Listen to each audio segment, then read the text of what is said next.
ओम शांति। आज विशेष जीवन में नैतिक शिक्षा का महत्व, इसके बारे में हम थोड़ा चर्चा करेंगे, क्योंकि वर्तमान के बच्चे कल का भावी समाज है। अगर भावी समाज को अच्छा बनाना है तो वर्तमान के बच्चों को इस भौतिक शिक्षा के साथ साथ नैतिक मूल्यों की शिक्षा बड़ी आवश्यकता है, क्योंकि वर्तमान के बच्चे कल का समाज है। समाज में जितने भी लोग जाते हैं, चाहे कोई इंजीनियर बनता है, कोई डॉक्टर बनता है, कोई नेता बनते हैं, ये स्कूल से बनते हैं। लेकिन आज के स्कूलों में केवल बच्चों को पेट भरने की शिक्षा, पैसा कमाने की शिक्षा सिखाई जाते हैं, संस्कार नहीं दी जाते हैं। इसीलिए ये बच्चे यहां से तो पास हो जाते हैं, लेकिन समाज की परीक्षा में फेल हो जाते हैं।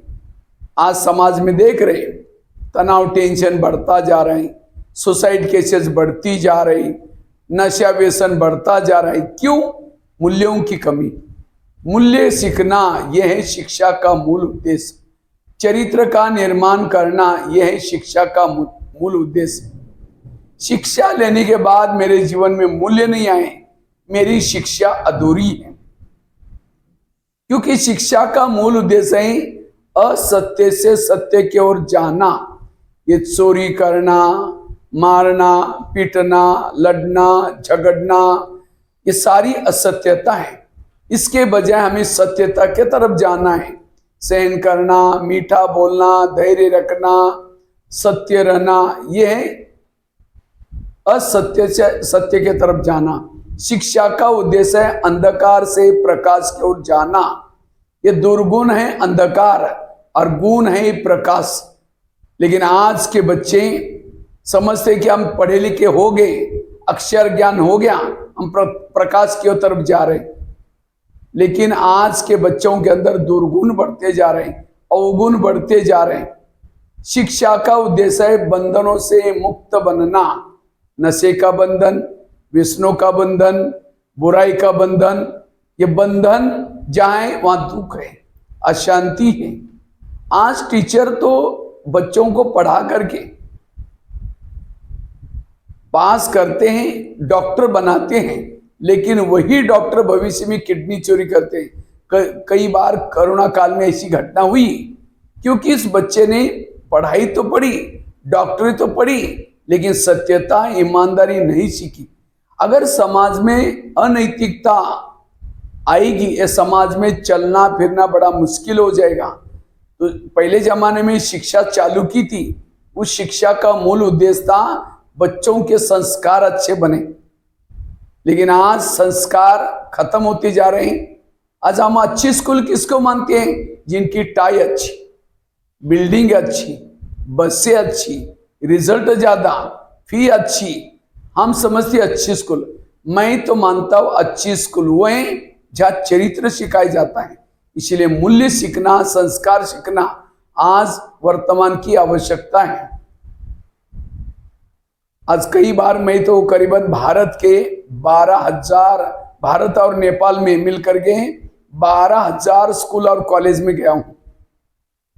कई बार मैं जब स्कूल में जाता हूं, टीचर्स अपने स्कूल की बहुत महिमा करते हैं। सर हमारा स्टाफ बहुत अच्छे हैं, सर हमारे बच्चे पूरा डिस्ट्रिक्ट में, स्टेट में फर्स्ट नंबर आते हैं।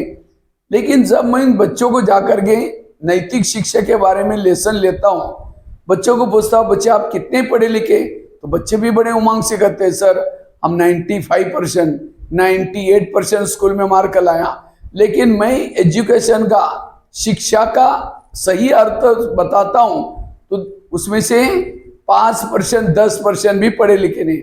वास्तव में एजुकेशन लेना मतलब सिलेबस को पढ़ना, उसके नीचे के क्वेश्चन आंसर लिखना, पास होना, ये एजुकेशन नहीं। ये एजुकेशन का अर्थ बहुत गहरा है। एजुकेशन का पहला शब्द आता है ई फॉर एम्पावरमेंट, सशक्त बनना। जो नहीं देखना उसको नहीं देखना, जो नहीं खाना उसको नहीं खाना, जो नहीं बोलना उसको नहीं बोलना, इसको कहेंगे सशक्त। आज का युवा सशक्त, कल का देश सशक्त, समाज सशक्त। आज का युवा कमजोर, भविष्य का देश कमजोर, समाज कमजोर, राष्ट्र कमजोर। इसीलिए सशक्त बनना। आगे का शब्द आता है डी। D for discipline. बोलने की डिसिप्लिन, देखने की डिसिप्लिन, माँ बाप के साथ डिसिप्लिन, इतना ही नहीं हर इंद्रियों पर डिसिप्लिन। हाथ में डिसिप्लिन ने थप्पड़ मार दी, मुख में डिसिप्लिन ने गाली दी। आज सारे शास्त्रों का सार, सारे ग्रंथों का सार, सारे भक्ति का सार, हे मानव तुम अपने इंद्रियों को अपने वश में रखो। पढ़ा लिखा है लेकिन डिसिप्लिन की कमी है। समाज में जो भी अपराध हो रहे हैं, इंद्रियों की अधीनता। इसलिए शिक्षा लेना अर्थात डिसिप्लिन सीखना। माँ बाप के साथ डिसिप्लिन, मित्रों के साथ डिसिप्लिन। डिसिप्लिन आगे के शब्द आता है यू। You for understanding. समझ, राइट क्या है, रॉन्ग क्या है, अच्छा क्या है, बुरा क्या है, इसकी समझ आना। हाथ में डिग्री लिया हुआ है और दूसरे हाथ में सिगरेट लेकर के पी रहे हैं, मना उसको शिक्षा तो ली, समझ नहीं आई। समझदार बनना। आगे के शब्द आता है सी। सी फॉर कैरेक्टर। कहते हैं धन गया थोड़ा कुछ गया, हेल्थ गई थोड़ा कुछ गया, चरित्र गया सब कुछ गया। लेकिन आज के युवा क्या समझते हैं, चरित्र गया कोई हर्ज नहीं, हेल्थ गई ठीक कर देंगे, धन गया सब कुछ गया। आज के युवा चरित्र को भी बेच करके धन इकट्ठा करते हैं। मैं कई बार ऑनलाइन में कई देखता हूं, ऐसे से अच्छे से स्कूल में पढ़े हैं, मार्क अच्छे हैं, लेकिन पैसा कमाने के लिए चरित्र बेच करके धन इकट्ठा करते हैं। और उसी धन से क्या करेंगे, होटल में खाना खाएंगे, गाड़ियों में घूमेंगे, फैशन करेंगे, अच्छे जूते कपड़े पहनेंगे। क्या उसको पढ़ा लिखा कहेंगे? भूखा मरना पड़े, प्यासा मरना पड़े, लेकिन चरित्र को कभी दाग लगने नहीं दो। चरित्र हमारी सच्ची संपत्ति है। एक समय था इस दुनिया में लोगों का चरित्र अच्छा था और इसलिए आज समाज में बहुत अच्छाई थी, लेकिन चरित्र की कमी होती जा रही है। आगे के शब्द आता है ये फॉर एटीट्यूड। दृष्टिकोण। दृष्टिकोण दो प्रकार का है, एक निगेटिव और दूसरा पॉजिटिव।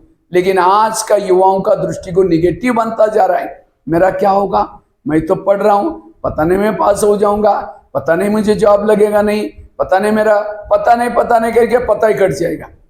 भगवान इस धरती पर हर इंसान को भेजा है, उसकी दाल रोटी की तैयारी करके भेजा है। वर्तमान समय जो काम हमें मिला है उस काम को हमें डेडिकेशन से, समर्पण भाव से करना है। आज भी अच्छा, भविष्य भी अच्छा। इसलिए पॉजिटिव बनो, सकारात्मक बनो। वर्तमान का युवा भविष्य में जीता है, कल क्या होगा, आगे क्या होगा, वर्तमान को बर्बाद करता है। जो वर्तमान को बर्बाद करता है, भविष्य और भूतकाल दोनों भी बर्बाद हो जाता है। वर्तमान में जियो।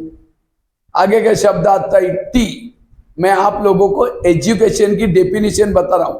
ई for empowerment, D for discipline, U for understanding, C for character, A for attitude, T for tolerance, सहन शक्ति।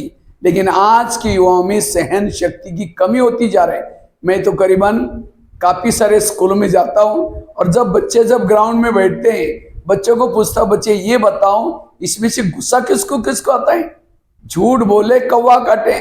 लगभग 95%, 80-90% बच्चे हाथ खड़ा करते, सर हमको गुस्सा आता है। तो सामने टीचर बैठे रहते हैं, मैं कहता सर आप लोगों ने कोई गुस्से पर कंट्रोल करने का लेसन नहीं सिखाया? सर कहते हमको भी गुस्सा आता है। आज के स्कूलों में बाकी सारे सब्जेक्ट थोड़ा सा कम करके ये काम के ऊपर, क्रोध के ऊपर, लोभ लालच के ऊपर कैसे जीत प्राप्त करना, यही सिखाने की जरूरत है। इसलिए आज मैं लगभग 1100-1200 जेलों में गया हूं। जेल के बाहर एक बोर्ड लगा रहता है, जेल में जो बंदी है, काम विकार वाले कितने बंद है, क्रोध वाले कितने हैं, लोभ लालच वाले कितने हैं, नशे वाले कितने हैं। 70% कैदी होते क्रोध वाले। उन्होंने सब कुछ सीखा, गुस्से पर जीत प्राप्त करना नहीं सीखा। वो यहां से तो पास हो गया, समाज में फेल हो गया। इसीलिए वर्तमान के बच्चों के अंदर टॉलरेंस पावर बड़ी आवश्यकता है। आज जितने भी समाज में क्राइम हो रहे हैं, सबका कारण है सहन शक्ति की कमी। इसलिए पहले जमाने में बच्चे लेट आते थे, होमवर्क नहीं करते थे, टीचर उसको सामने बुला करके उनके हाथ पर छड़ी मारते थे। क्यों मारते थे?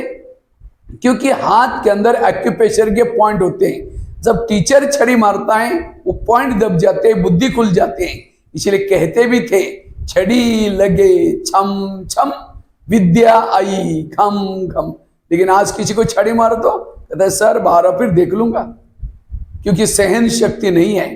इसलिए वर्तमान पहले जमाने में बच्चों के कान पकड़े जाते थे, मुर्गा बनाया जाता था, मेंढक दौड़ कराई जाती थी, क्योंकि मेंढक दौड़ में टांगों के नीचे से हाथ निकाल करके कान पकड़ करके दौड़ते हैं, तो कान के अंदर भी एक्यूप्रेशर के पॉइंट होते हैं।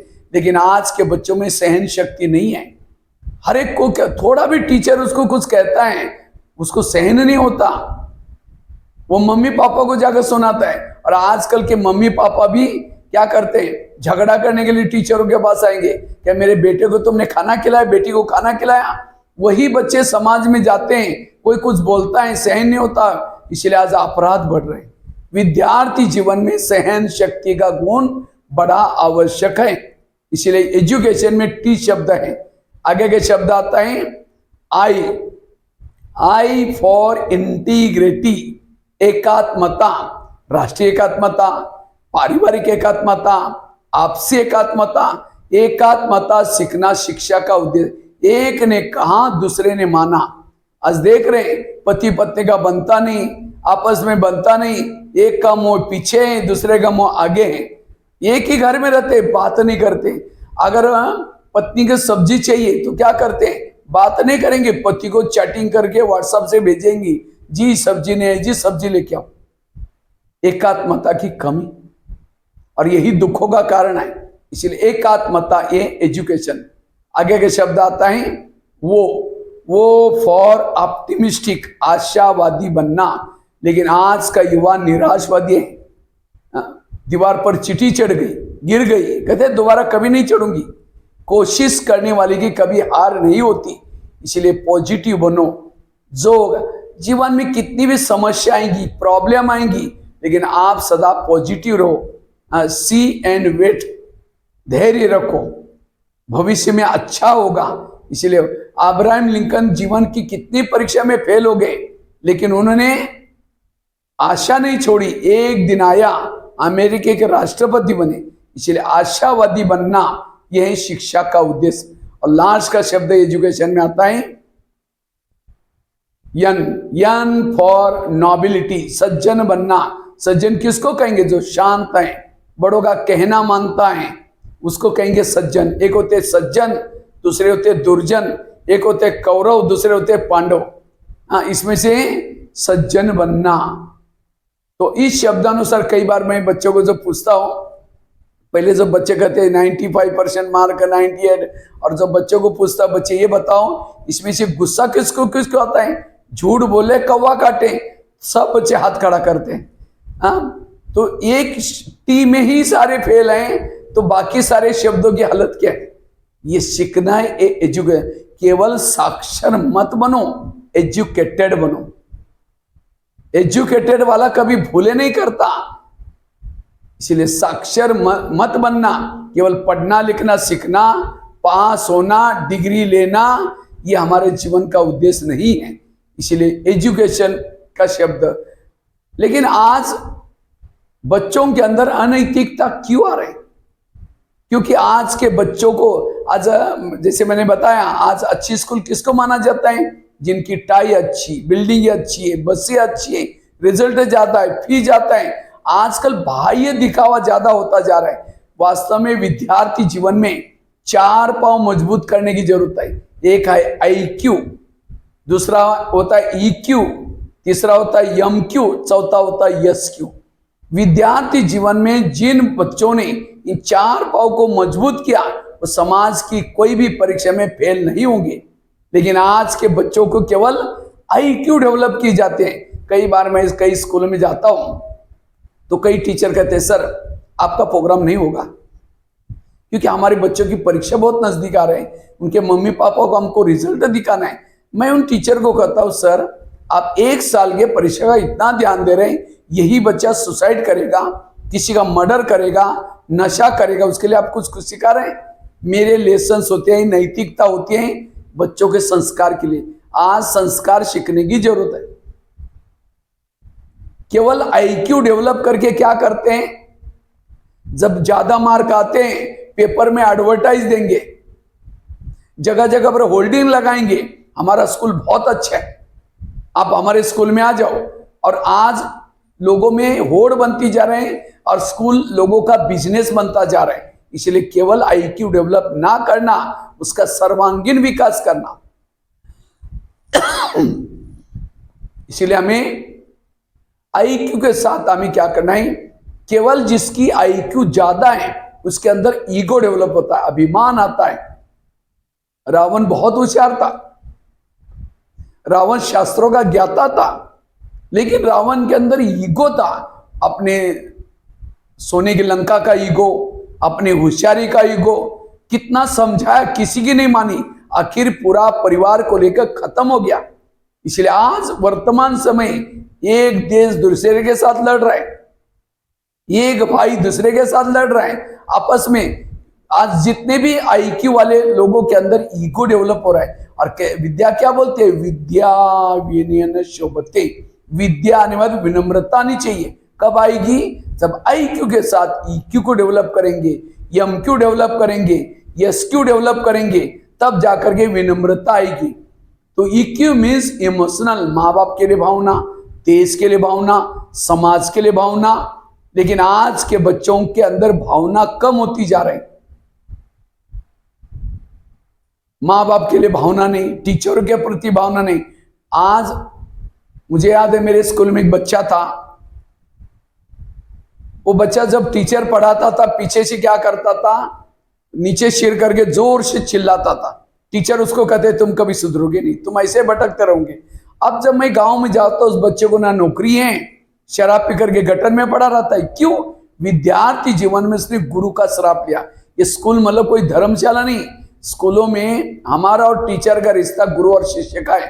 कर्ण महाभारत का बड़ा होशियार था, लेकिन कर्ण असफल क्यों बना? गुरु को झूठ बोला, और गुरु ने कहा जब ये शिक्षा काम आएगी तुम भूल जाओगे।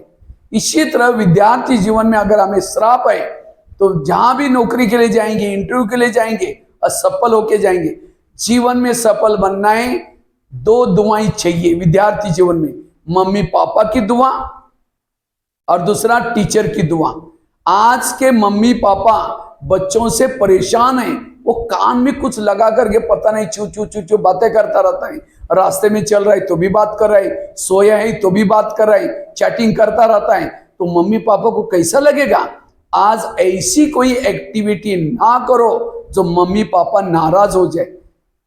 इसलिए मैं अभी सिक्किम में गया था भारत में, तो सिक्किम में एक माता के साथ एक बच्ची आई थी। तो माता कहते हैं मेरी बेटी कॉलेज में नहीं जा रही। मैंने कहा क्यों? कहते हैं मुझे 25,000 से 30,000 रुपए का एंड्रॉयड मोबाइल चाहिए, मेरी सभी सहयोगी के पास है, इसलिए मुझे भी चाहिए। तो कहते हैं मैं कहां से लाकर दूं, इसका पापा जी है ही नहीं, गुजर चुका है। अब इसका एक भाई भी है, वो भी कॉलेज में पढ़ता है। मैं तो मजदूरी का काम करती हूँ, मैं तो अकेली हूँ, तो भी मैं इसको अच्छी फी देनी है, ये करने, और इतना मोबाइल मैं कहां से लाऊं? देखो कहते हैं ना, जितनी चद्दर है उतनी पांव फैलाओ। अपने मम्मी पापा की जितनी मिल्कियत है उतनी हमें और नहीं देंगे तो सुसाइड करेंगे, नाराज हो जाएंगे। इसलिए कैसी दुआएं मिलेगी? इसलिए हमें माँ बाप हमें क्या बनाना चाहते हैं, आज हमें स्कूल में भेजते हैं। माँ बाप को कितना महंगाई है, क्या क्या कर, कई तो छोड़ने के लिए आते हैं और कई आकर के चिमटी लेने का काम कर रहे हैं, ये कर रहे हैं। इसलिए इमोशनल बनो, भावनात्मक बनो, मम्मी पापा के प्रति भावना। अभी मैं पता नहीं कहाँ एक जगह पर गया था, दिल्ली में, एक व्यक्ति रो रहा था। तो मैंने उनको पूछा क्या बात है भाई जी, क्यों रो रहे हैं? कहता मेरा एक ही बेटा था, मैंने उसको पढ़ा करके ऑफिसर बनाया। जब ऑफिसर बनाया, अब मैं इसको मिलने के लिए आया था, मुझे लात मारकर उसने भगाया। कहते आप मेरे को बेटा बेटा नहीं बोलना, मेरे दोस्त इतना अच्छे अच्छे कपड़े पहन के आते हैं और कहेंगे आपका पिताजी ऐसे कपड़े पहनता है, इसीलिए आपको मेरे पास रहना है, आप क्या करो, नौकर बनकर रहो। देखो उसके अंदर पोजीशन का, पोस्ट का अभिमान, बाप तो बाप होता है, पिताजी तो पिताजी होते हैं, हम कितने भी बड़े बने। इसलिए हमेशा गाड़ियों के पीछे लिखा रहता है अम्मा बुआ को आशीर्वाद, माँ बाप की दुआएं लेना, इमोशनल बनना जरूरी है। और साथ में M Q means moral values. एक सहन शक्ति की कमी, आज समाज में कितने प्रॉब्लम आ रहे हैं, कोई सुसाइड कर रहा है, कोई किसी का मर्डर करता है, कोई नशा करता है। अभी मैं कुछ दिन पहले एक सिलीगुड़ी करके शहर है उसमें गया था, वहां लगभग 40-55 नशा मुक्ति केंद्र एक शहर में। मैं सोचने लगा, और उसमें कौन बैठे, युवा जो 19 साल से लेकर के 30 साल के युवा। मैंने एक एक की इंटरव्यू ले, भाई तुम क्यों ऐसे नशा करते करते, मुझे किसी ने धोखा दे दिया, मुझे ये हुआ, मेरे दोस्त के पास अच्छे अच्छे मोबाइल हैं, अच्छी अच्छी बाइक है, हमारे पास कुछ नहीं। तो आज के बच्चों के अंदर ये सहन शक्ति नहीं, हम दूसरों को देखते हैं, औरों को देखते हैं, और इसीलिए आज सहन शक्ति की कम होते जा रहे। मैं एक कोई स्कूल में गया था, एक 10वीं कक्षा की छात्रा थी जिसका बोर्ड में फर्स्ट नंबर आया, लेकिन जब 11 में गई किसी लड़कियों ने उसको चिढ़ाया, उसको सहन नहीं हुआ। एक मालगाड़ी ट्रेन जा रही थी, उसके नीचे जाकर कूद के मर गई। अब पढ़ाई में तो फर्स्ट नंबर लिया, IQ अच्छी है, क्या नहीं सीखा, MQ नहीं सीखा, अर्थात सहन करना नहीं सीखा। इसलिए MQ सीखना बहुत जरूरी है। अभी मैं एक पता नहीं महाराष्ट्र में एक कोई जगह पर गया था, वहां जेल में, वो जेल में लगभग 5000 से ज्यादा कैदी थे। तो एक कैदी में को मैंने उठा करके पूछा, आप जेल में क्यों आए? कहता मैं IIT का स्टूडेंट हूँ, पूरा महाराष्ट्र में मैंने पहला नंबर लिया, और जब मैं जॉब कर रहा था, जॉब भी लगे कोई टेलको कंपनी में, जब जॉब कर रहा था, मेरा दोस्त रोज मेरे मजाक करता था। एक दिन उसकी मजाक मुझे सहन नहीं हुई, गुस्से से क्या क्या एक लोहे का टुकड़ा फेंक के मारा, उसके सिर पर लग गया, तो वो खत्म हो गया। पुलिस वाले ने मुझे पकड़ करके जेल में डाला, और कोर्ट ने फैसला किया आजीवन कारावास। उस बच्चे ने पढ़ाई में सब कुछ पढ़ा, पहला नंबर लिया, क्या नहीं सीखा? IQ अच्छी थी, MQ नहीं सीखा, सहन करना नहीं सीखा। अगर जीवन में सफल बनना चाहते हो, हेल्दी वेल्दी हैप्पी बनना चाहते हो, MQ सीखना जरूरी है। IQ, EQ, MQ और चौथा SQ। कई बार मैं जब बच्चों को स्कूल में प्रश्न पूछता हूं, बच्चे ये बताओ चंद्रमा पर पहला कदम किसने रखा? तो फटाफट जवाब देते हैं नील आर्मस्ट्रांग। फिर मैं दूसरा प्रश्न पूछता हूं, आपके शरीर में आपका हार्ट कहाँ है? कहिए लेफ्ट साइड में है। वर्तमान समय युद्ध कौन से देशों में चल रहे हैं? फटाफट यूक्रेन रशिया बोलते हैं। आपके देश के राष्ट्रपति कौन है? फटाफट जवाब देते हैं। दूध कौन से देशों में ज्यादा पैदा बनता है? तो आज के बच्चों को चाहे इंटरनेट के द्वारा, चाहे न्यूज के द्वारा, हर प्रकार का, ईमेल, इंटरनेट के द्वारा हर प्रकार का ज्ञान है। फिर एक प्रश्न पूछता, आप सभी कौन है? कहते इंसान है। इंसान कोई हमारा असली परिचय नहीं है। कोई गाड़ी पड़ी है, गाड़ी के अंदर पेट्रोल है, डीजल है, सब कुछ है, ड्राइवर नहीं, गाड़ी चलेगी? तो गाड़ी के महत्व की चीज क्या है? ड्राइवर। इसी तरह ये शरीर भी हमारे एक मुर्दा पड़ा हुआ है, मुर्दे में आंखें हैं, हार्ट है, सब कुछ है। मुर्दा बोलता है, मुर्दा देखता है, मुर्दा मुस्कुराता है, क्यों? क्योंकि ड्राइवर नहीं। ड्राइवर मतलब आत्मा। जब इस शरीर में आत्मा थी, यही शरीर 5 मंजिल तक जाता था ऊपर। क्यों? आत्मा के अंदर इतनी पावर है। जब आत्मा चली गई, उसी बॉडी को उठाने के लिए 4 लोग चाहिए। आज आंखें हैं, नहीं देख रहे हैं, कान है, नहीं सुन रहे हैं, तो सुनती कान नहीं सुनता, सुनती आत्मा है। आंखें नहीं देखती, देखती आत्मा है। काम हाथ नहीं करता, आत्मा उसके द्वारा करती है। चलती पांव नहीं चलता, चलती आत्मा पांव के द्वारा। तो वास्तव में हर इंसान एक आत्मा है। हम सारा दिन कहते हैं ये मेरी किताब है, मेरा ये है, मेरा, लेकिन मुर्दा बोलता है मेरा। तो हु एम आई, मैं कौन? अच्छा, हमें दुनिया का सारा नॉलेज हो गया, लेकिन खुद के बारे में परिचय नहीं, यह अज्ञानता है। अब मैं कोई महाराष्ट्र में एक जगह गया था, एक कोल्हापुर जिले में, तो वहां शाम के समय में देख रहा था, बाजार में से 2 तगड़ी भैंसे बड़ा फास्ट में जा रही थी। मैंने ड्राइवर को पूछा, ये भैंसे कहाँ जा रहे? उसके आगे पीछे कोई है ही नहीं। कहता वो अपने घर में जा रहे। और भैंसों को भी अपना घर पता है, लेकिन आज के इंसान को मैं कौन हूं, मैं कहां से आया हूं, मुझे कहां जाना है, मेरे जीवन का उद्देश्य क्या है, कोई ना। इसीलिए आज का इंसान आज का युवा भटक रहा है, लक्ष्य निर्धारित नहीं है। वास्तव में हर इंसान एक आत्मा है। तो आत्मा इस बॉडी में रहती कहाँ है? दोनों भ्रुकुटी के बीच में रहती है। और इसलिए हम 10 का तिलक बड़ा सा यहाँ लगाते हैं, या भैया टीका भी सब तरह कलर का टीका यहाँ लगाते हैं। यहाँ ही क्यों लगाते हैं? वो तिलक यहाँ इधर उधर क्यों नहीं लगाते हैं? क्योंकि आत्मा निवास करती है। इस शरीर में सबसे महत्व की चीज है आत्मा। लेकिन आज हर इंसान बॉडी को देख करके आकर्षित होता है। एक सोने का डब्बा लिया, सोने के डब्बे के अंदर कुछ लेट्रिन डाल दिया, कुछ खांसी करने पर तो कप डाल दिया, हरी मौज डाल दिया, और डब्बे को पैक करके आपके हाथ में दिया, कहा कि इसको कहीं छोड़ना नहीं। सोने का डब्बा है, लेकिन आपको पता अंदर क्या क्या भरा हुआ है। और उसको कहा कि आपको दिल में लगा कर रखना, बीच बीच में प्यार करना, चुंबन लेना। लेंगे? कहेंगे नहीं नहीं, इसके अंदर अंदर क्या है? तो शरीर क्या है? एक सोने का डब्बा, ऊपर से गोरी सी चमड़ी है, लेकिन इस डब्बे में क्या भरा हुआ है? वही लेट्रिन भरा हुआ है, कप भरा हुआ है, हरी मौज भरी है। और आज हम 10 बार आईना तोड़ते रहे, मैं कितनी अच्छी हूं, मैं कितना अच्छा हूं। अगर अच्छी है बॉडी में आत्मा, तो वास्तव में हम सभी आत्मा हैं। मैं भी आत्मा, ये भी आत्मा, हम आत्मा आत्मा आपस में भाई भाई। हम इस दुनिया में आए कहां से? हमारा घर कहां है? कि कोई शहर के गली में रहते हैं? नहीं, ये तो मेरा शरीर वहां रहता है। लेकिन मैं आया हूं इस दुनिया से भी पार, चांद सूरज तारंग से भी पार, परम धाम शांति नाम ब्रह्मलोक।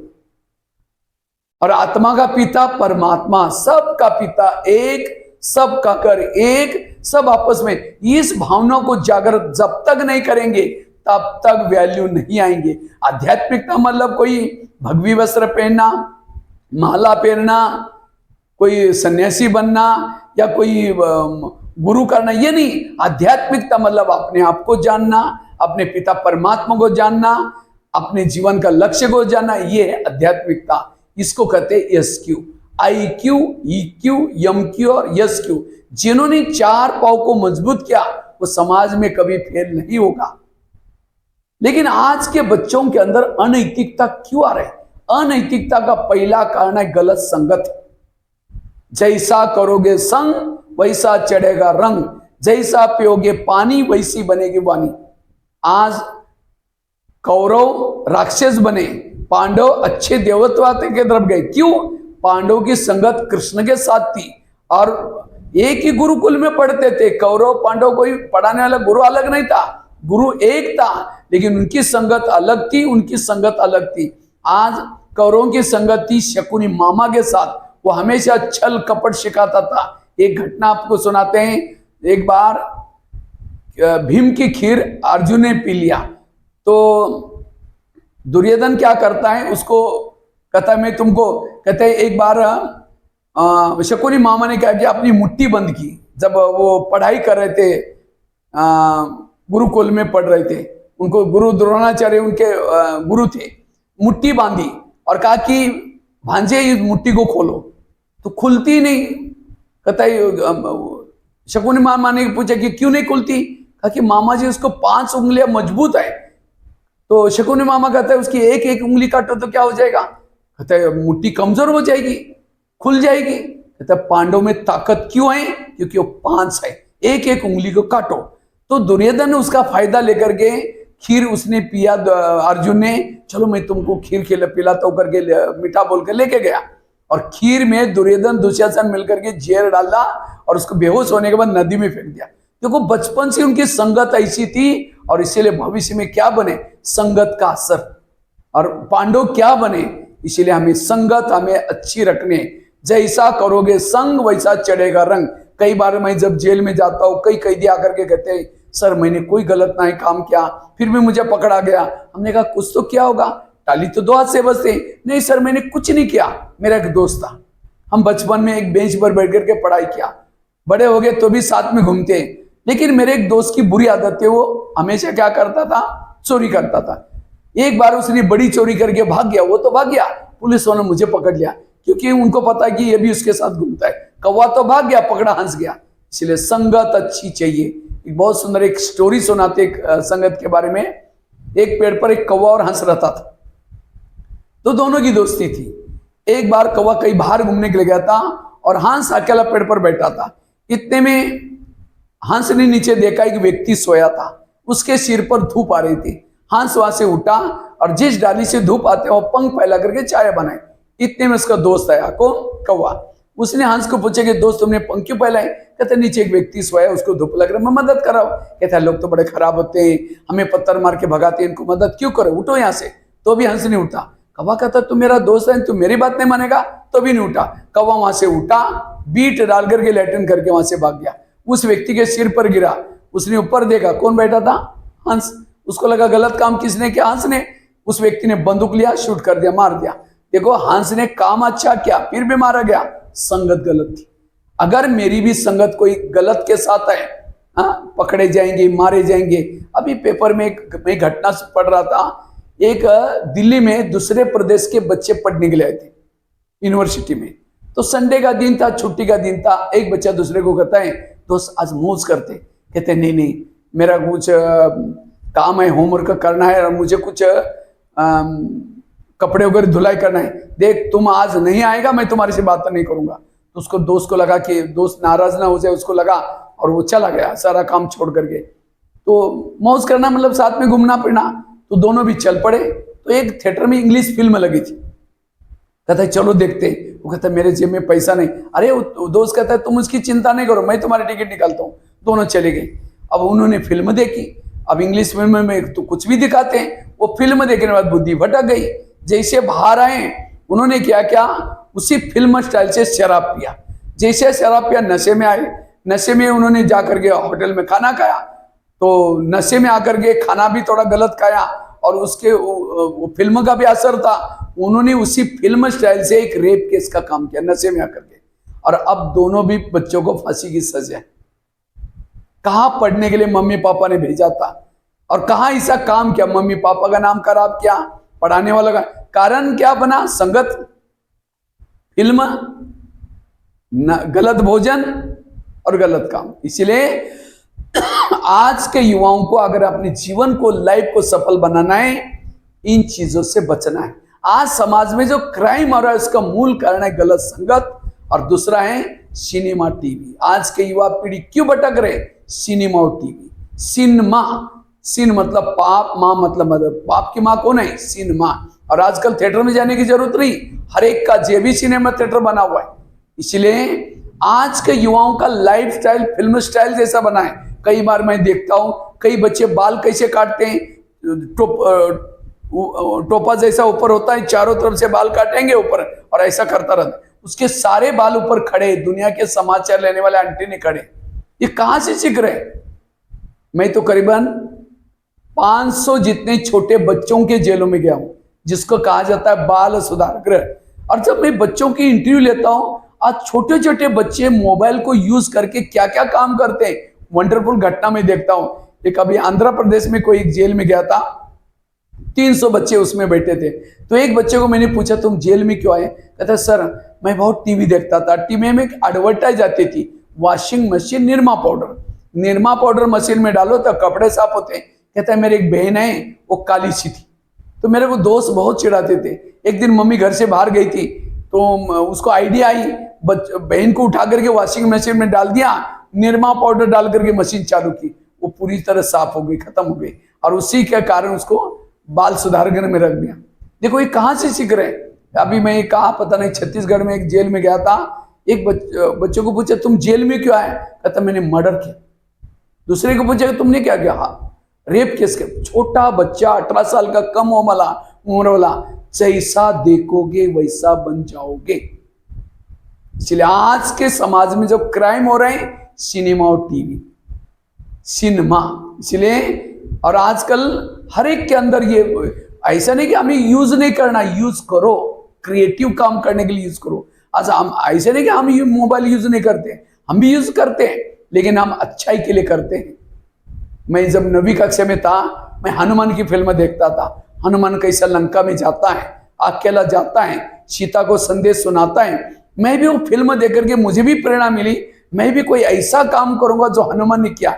और उसकी प्रेरणा लेकर के भारत के और नेपाल के लगभग 1200 जेल के अंदर जाकर के, हाँ जेल में तो जाने के लिए बहुत काफी सारा ये होता है, जेल में जाकर के कैदियों को सुधारने का काम किया, और जिसके कारण इंडिया बुक ऑफ रिकॉर्ड में नाम दर्ज हुआ।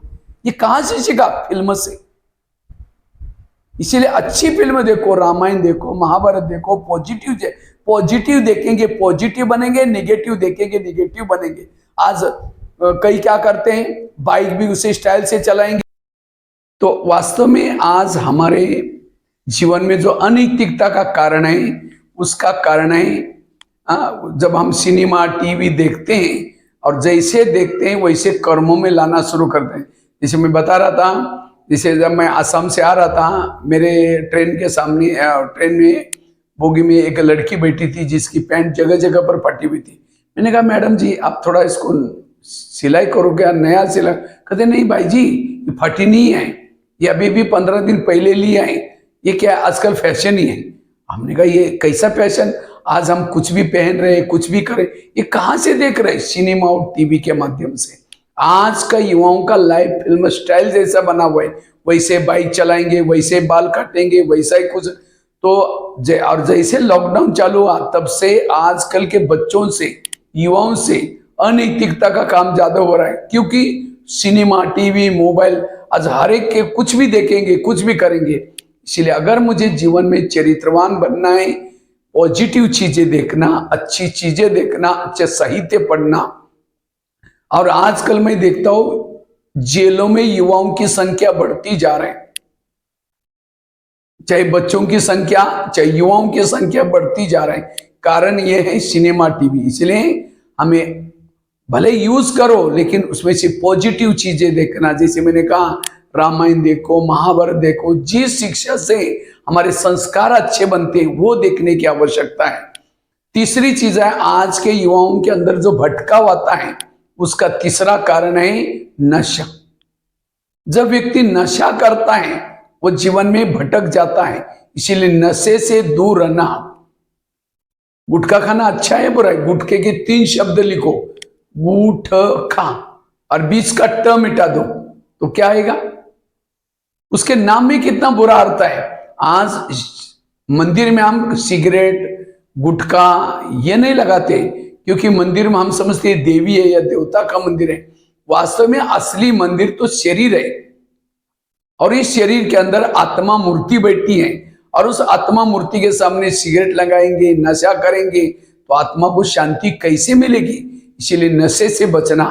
अभी मैं एक माउंट आबू में हमारा एक हॉस्पिटल है, ग्लोबल हॉस्पिटल, उसके अंदर में गया था। एक 10वीं कक्षा की बच्ची थी जिसके गले में नली डाल करके उसकी माँ सब्जी का सूप पिला रही थी। मैंने उसके मम्मी को पूछा इसको क्या हुआ? कहते 6 महीना तक उसने चोरी चुपकी गुटखा खाया था, और गुटखा खाने के कारण मुंह का कैंसर हो गया, मुंह खोलना ही बंद हो गया। ये है नशे के परिणाम। और उसको खोलने के लिए कहा कि अभी पता नहीं कितना पैसा चाहिए, तब जाकर के ऑपरेशन होकर मुंह खुलेगा। इसलिए नशे से बचना। जितना नशा करेंगे आसुरी वृत्तियां जागृत होंगी। कहते हैं रावण रावण क्यों बना? रावण एक विद्वान था, बहुत ज्ञानी था, लेकिन राक्षस कैसा बना? क्योंकि वो नशा करता था। उसी जमाने में तो एक ही रावण था, लेकिन आजकल तो घर घर में रावण पैदा होते जा रहे हैं। इसलिए नशे से बचना। नशा करने से इंद्रियों पर संयम नहीं रहता, हमारी इंद्रिया में भटकाव आता है। इसलिए नशा व्यसन से बचना। तीसरी इसीलिए होटल पर भी बोर्ड लिखा है क्या? होटल, हो सके तो यहां से टल। होटल में खाना, फिल्में देखना, गलत संगत में जाना आज के युवाओं को भटका रहे। आज मैं कुछ दिन पहले एक ट्रेन से आ रहा था, तो मेरे ट्रेन के सामने कुछ बच्चे बैठे थे। तो एक बच्चे का बाल आधा काटा और आधा बचा हुआ है। तो मैंने कहा ये ऐसे बाल क्यों काटा भाई? ना बाल काटते काटते नाई भाग गया था। कहते नहीं सर, मैं जब एक फिल्म देखी थी, उस फिल्म के अंदर एक हीरो ने आधा ही बाल काटा था, इसलिए मैंने। तो ये कहाँ से सीख रहे? एक बच्चा था उसका 2 लाइन से ही बाल काटा, 2 लाइन ऐसे काटा हुआ है। तो ये फैशन। आज पर्सनालिटी 2 प्रकार के, एक इनर आउटर। लेकिन आज के बच्चों के अंदर जैसा देखते हैं वैसा कर्मों में ला रहे हैं। आज हमारे देश में पाश्चात्य संस्कृति जल्दी बढ़ती जा रही है, और वो इंटरनेट के माध्यम से, सिनेमा टीवी के माध्यम से। इसलिए युवाओं में भटकाव आता जा रहा है, अनैतिकता काम होने की शक्यता है। इसलिए इससे बचना। एक बच्चे को मैंने पूछा, कहते हैं तुमको मम्मी अच्छा लगता है पापा? छोटे बच्चे थे तो कहता है पापा जी बहुत अच्छा लगता है। मैंने कहा मोबाइल नहीं, उसने कहा कि मम्मी अच्छी लगती है, पापा अच्छा नहीं लगता। मैंने कहा क्यों? कहते हैं पापा जी मोबाइल देखने नहीं देता, इसलिए पापा जी अच्छा नहीं, मम्मी अच्छा, मम्मी कुछ नहीं बोलती। तो मैंने कहा कि तुमको मम्मी अच्छा लगता है मोबाइल? कहता मोबाइल अच्छा लगता है। हमने कहा क्यों? कहता मम्मी तो चुप रहते, मोबाइल तो बहुत हमारी एंटरटेनमेंट करता है। देखो आज के बच्चों को मम्मी पापा से भी प्यारा है मोबाइल। इसलिए मोबाइल, सिनेमा, टीवी से हमें कुछ अच्छा काम करने के लिए यूज करना है, संयमित करना है। उसमें अच्छा मांगेंगे तो भी अच्छा देगा, बुरा मांगेंगे तो भी बुरा देगा। इसलिए मोबाइल के दुरुपयोग से अनैतिकता ज्यादा फैलती जा रही, इससे बचना। मम्मी जब खिलाते हैं कहते बेटा खा लो, नहीं मम्मी देखने दो मुझे, उसको टेस्ट देखने के आ रहे हैं, वो खाने के टेस्ट नहीं आ रहे। और कोई भी बच्चा जब रोता है मम्मी क्या करते? ये लो मोबाइल। आजकल के मम्मी पापा भी मोबाइल बच्चों से परेशान है, तो मोबाइल के बिना रहता ही। तो मैं कहता हूं उनके गुरु कौन है? आज कई बार मैं मम्मी पापा को कहता हूं बच्चों को थोड़ा संस्कार दो ना, तो वो क्या बोलते हैं, हम बहुत पैसा भरते हैं, हमने बहुत बड़े अच्छे स्कूल में डाला है, संस्कार देने का काम है उसके टीचरों का। तो कई बार मैं टीचर को कहता हूं सर आप थोड़ा बच्चों को संस्कार दे दो ना। कहते नहीं नहीं वो काम है उनके मम्मी पापा का, हमारा काम है केवल सिलेबस पढ़ाने का। आज मम्मी पापा टीचर की तरफ उंगली कर रहे हैं बच्चे को अच्छा बनाने के लिए, और टीचर क्या कर रहे हैं मम्मी पापा की तरफ, और बच्चा बीच में भी करता जा रहा है। मैं तो सोचता हूं मम्मी पापा का भी फर्ज है बच्चों को संस्कारित बनाना। जो बातें बच्चों को बिगाड़ते हैं वो बातें मुझे भी नहीं करनी है। जो बच्चों की ईद, आज मम्मी पापा ही बैठ करके मोबाइल देख रहे, फैशन कर रहे, बाप शराब पी रहे, बच्चा क्या सीखेगा? मम्मी फैशन कर रही, बच्ची क्या सीखेगी? आज के माँ बाप को भी संस्कारित बनने की जरूरत है। मुझे याद है, हम वैसे तो भारत में महाराष्ट्र में एक शिवाजी पैदा हुआ था, शिवाजी महाराज। वो शिवाजी महाराज क्यों बना? जब शिवाजी महाराज की आत्मा जीजा माता उसकी माँ उसके गर्भ में थी, तो उस समय जब पेट में थी तब उस समय वो माँ क्या करती थी, अच्छे अच्छे ग्रंथ पढ़ती थी, अच्छे अच्छे साहित्य पढ़ती थी, दांड पटा चलाती थी, तलवार चलाती थी, भाला चलाती थी। वो संस्कार उस गर्भ में बच्चे के ऊपर पड़े और बच्चा ऐसा पैदा हुआ, हिंदुत्व की रक्षा की उसने। लेकिन आज के मम्मी जब बच्चा गर्भ में फेसबुक देखती है, व्हाट्सएप देखते हैं, यूट्यूब चलाते हैं, और वही संस्कार बच्चे ने सारा सीख के आया और बाहर उसके बिना रहता ही नहीं। इसलिए मम्मी को जब बच्चा गर्भ में है उस समय साधना करना, गुस्सा न करना, त्याग तपस्या करना, शांत रहना। जितना उस 9 महीने में वो माँ अपने संस्कारित बनती है उतना बच्चा एक अच्छा विद्वान संस्कारित पैदा होगा। इसलिए संस्कारित बनने के लिए मम्मी पापा का भी दायित्व है, इसके साथ साथ टीचरों का भी ध्यान है। आज टीचर खुद ही फैशन करके आएंगे, लाली पाउडर लगा करके सज धज करके आएंगे, बच्चे उससे क्या सीखेंगे? अब क्लास में बच्चे बैठे और टीचर खुद ही मोबाइल चला रहे, वो यूट्यूब चला रहे, बच्चों को कहेंगे बच्चे मोबाइल नहीं दे, क्या फर्क पड़ेगा? इसलिए टीचरों को कहते हैं एक विद्यार्थी भटका कोई बात नहीं, लेकिन एक टीचर भटका सारा समाज भटक सकता है। इसलिए हमारा बहुत बड़ा टीचरों में भी आदर्श बनने की जरूरत है। जो चीजें बच्चों के हित में नहीं है वो मुझे नहीं करनी है। हमें संस्कारित, इसको कहते हैं गुरु का आशीर्वाद, टीचरों का आशीर्वाद मतलब, इसलिए टीचरों को पहले जमाने में आचार्य कहते थे। आचार्य मतलब आचरण में लाने वाला। आज टीचरों में आचरण में वो बातें नहीं है, खुद गुटखा खा रहे, खुद नशा कर रहे, गुस्सा कर रहे, तो बच्चे कैसे अच्छे बनेंगे? इसलिए बच्चों को केवल पेट भरने का सिखाना, उनको केवल सिलेबस पढ़ाना, पास कराना ये लक्ष्य नहीं, लेकिन बच्चों को संस्कारित बनाना ये मम्मी पापा का भी फर्ज है, टीचर का भी फर्ज है। इसलिए इससे बचना। भोजन का प्रभाव भी पड़ता है काफी सारा बच्चों के ऊपर, और साथ में कुसंग, सिनेमा, नशा, गलत भोजन और फैशन। और फैशन क्यों करते हैं? अच्छे दिखने के लिए। पर्सनालिटी दो प्रकार के, एक इनर, दूसरे आउटर। लेकिन आज के युवा पीढ़ी अपने आउटर पर्सनालिटी को डेवलप करते हैं। आउटर पर्सनालिटी की तरफ किसी को आकर्षित किया, उसका भी पतन, खुद का भी पतन। इसलिए अगर किसी को आकर्षित करना है, अपने इनर पर्सनालिटी की तरफ आकर्षित करो। आज महात्मा गांधी की कौन सी पर्सनालिटी थी? इनर। आउटर रूप में बुजुर्ग थे, डंडा लेके चलते थे, लेकिन इनर रूप में वो अहिंसा, सत्यवादी थे। महात्मा गांधी क्यों बने? उन्होंने एक फिल्म देखी थी, कौन सी? राजा हरिश्चंद्र। उस राजा हरिश्चंद्र की फिल्म का इतना बड़ा असर हुआ, आज महात्मा गांधी बने। इसलिए हमें इनर पर्सनालिटी को डेवलप करना है। आउटर पर्सनालिटी को डेवलप करके किसी को आकर्षित किया, उसका भी पतन, खुद का भी पतन। इसलिए इनर पर्सनालिटी वाले बनने की जरूरत है। फैशन करो, गुणों की फैशन करो, सद्गुणों की फैशन करो, अच्छे संस्कारित बनने की जरूरत है। ये चार बातें हमें याद रखने की जरूरत है, तब जाकर के हम। तो आज का युवा पीढ़ी क्यों बिगड़ रहे हैं? कुसंग, सिनेमा, नशा, व्यसन, फैशन, गलत खान पान, इससे बचना, तब संस्कारित बनेंगे। और सबसे इंपॉर्टेंट चीज है, आज बच्चों के अंदर सद्गुणों की आवश्यकता है। सबसे अच्छा सद्गुण है सहन शक्ति का। लेकिन आज के युवाओं में सहन शक्ति की कमी होती जा रही है। सहना यही हमारा गहना है। बाकी गहने पहने नहीं पहनो, लेकिन सहन शक्ति का गहना बहुत जरूरी है। सहन शक्ति का गहना। तो आज हमें सहन नहीं होता, गुस्सा आता है। क्यों सहन नहीं होता? कोई कहता है, गाली देता है, मुझे सहन नहीं होता। आम का पेड़ है, आम के पेड़ को बहुत सारे आम लगे हैं, हम एक पत्थर लेकर के मारेंगे तो आम का पेड़ क्या करता है?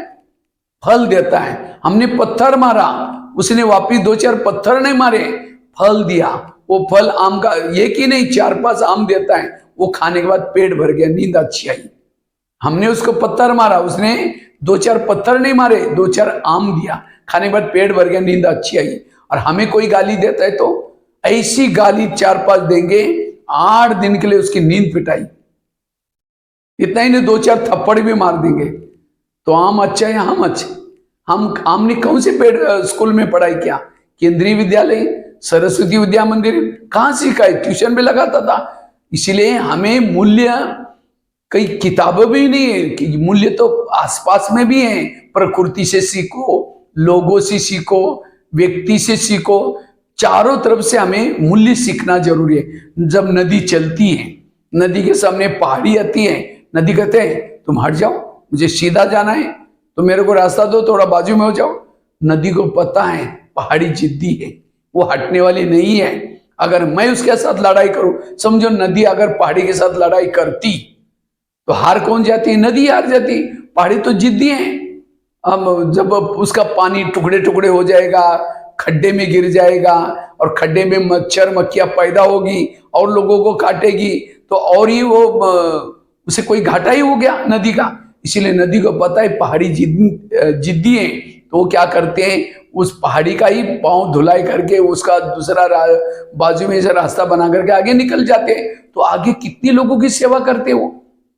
अगर वही उसे पहाड़ी के साथ लड़ती रहती, आगे से उसको दुआ मिलती नहीं। इसी तरह नदी हमें ये सिखाते हैं, हे मानव, तुम भी, तुम्हारे सामने कोई जिद्दी व्यक्ति आए, कोई ऐसा वैसा आए, तो उसके साथ लड़ करके उसको नहीं कहते मैं इसको बदल कर दिखाऊंगा, मैं इसको चेंज करूंगा। वो खुद ही फिर उसका परिचिंतन करेगा, बुराई देखेगा, औरों को सुनाएगा। तो आपका खुद का जीवन एक प्रकार का खड्डे जैसा बना। फिर आपको कहने ये खुद ही परिचिंतन करता है, दूसरे की बुराई देखता है और दूसरों को सुना रहे, हम सेवा नहीं कर पाएंगे। इसीलिए हमें क्या करना है, कोई भी जिद्दी व्यक्ति है उसको, सॉरी भाई मेरे से गलती हो गई, इंसान हूं, ऐसा करके उसको, उस व्यक्ति को ये करके हम कितनी जीवन में और लोगों की दुआएं ले सकेंगे, सेवा कर सकेंगे। इसीलिए मूल्य प्रकृति में है, पक्षियों में है, प्राणियों में है, हर प्रकार हमें मूल्य देखने का दृष्टिकोण रखने की जरूरत है। इसलिए हमें सहनशील बनना है। कोई गाली देता है तो गुस्सा आता है, क्यों आता है? कोई गटर की निकाल करके गंदी चीज आपको देगा, आप लेंगे? नहीं लेंगे। तो नहीं लेंगे तो किसके पास रहे? उसी के पास रहे। कोई गाली दे रहा है, लो ही नहीं। एक बार महात्मा गांधी समुद्र जहाज में जा रहे थे। एक कहानी सुनाता हूं। महात्मा गांधी समुद्र जहाज में से जा रहे थे, तो उस समय एक अंग्रेज भी बैठा था। अंग्रेज ने देखा महात्मा गांधी ध्यान में मगन होकर के जा रहे थे। उन्होंने 25-30 पन्ने लिया उस अंग्रेज ने, और बहुत सारी चीजें लिखी। लास्ट में पिन लगाई और महात्मा गांधी को 25 पन्ने पढ़ने के लिए दिया। तो महात्मा गांधी ने एक एक लाइन पढ़ी और धीरे से पिन निकाली, अपने धोती को लगाए, पन्ने 25 वापिस दिया। तो उसके बाद ध्यान में मगन हो गए। तो उस समय अंग्रेज कहता है, महात्मा जी मैंने आपको 25 पन्ने दिया, आपने पढ़ा भी तो सही, लेकिन आपने कुछ बोला ही नहीं, अच्छा लगा है बुरा लगा? क्योंकि उस पन्ने के ऊपर महात्मा गांधी के नाम से गालियां लिखी थी। तो महात्मा गांधी हाथ जोड़ के कहते हैं, आपका बहुत बहुत धन्यवाद, वो पिन मेरे काम की थी इसलिए रख दी, बाकी पन्ने मेरे कोई काम की नहीं इसलिए वापिस कर दे। तो हमें भी कोई गाली देते, कोई काम के गाली देने वाला देके चला गया, वो खराटे मार के सो गया, लेकिन जिसने उसको ली रात भर उसको नींद नहीं आ रही, 8 दिन तो उसकी नींद पिट गई।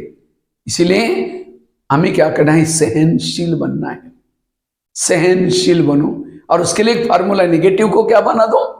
पॉजिटिव। बुराई को भी अच्छाई में बदलो। किसी ने गाली दी, क्या समझो गाली नहीं दी, मेरे पर गुलाब का फूल डाल दिया। एक महाराष्ट्र में एक संत थे, उनका नाम था एकनाथ महाराज। तो वो एक बार गंगा में स्नान करने के लिए गए थे, और बालक संत थे, मतलब कोई बड़े नहीं थे, छोटे संत थे। जब स्नान करने के लिए गए थे, स्नान करके जब वापिस आ रहे थे, लगभग 1 महीने के लिए, 15 दिन के लिए गए थे वहां गंगा स्नान करने के लिए।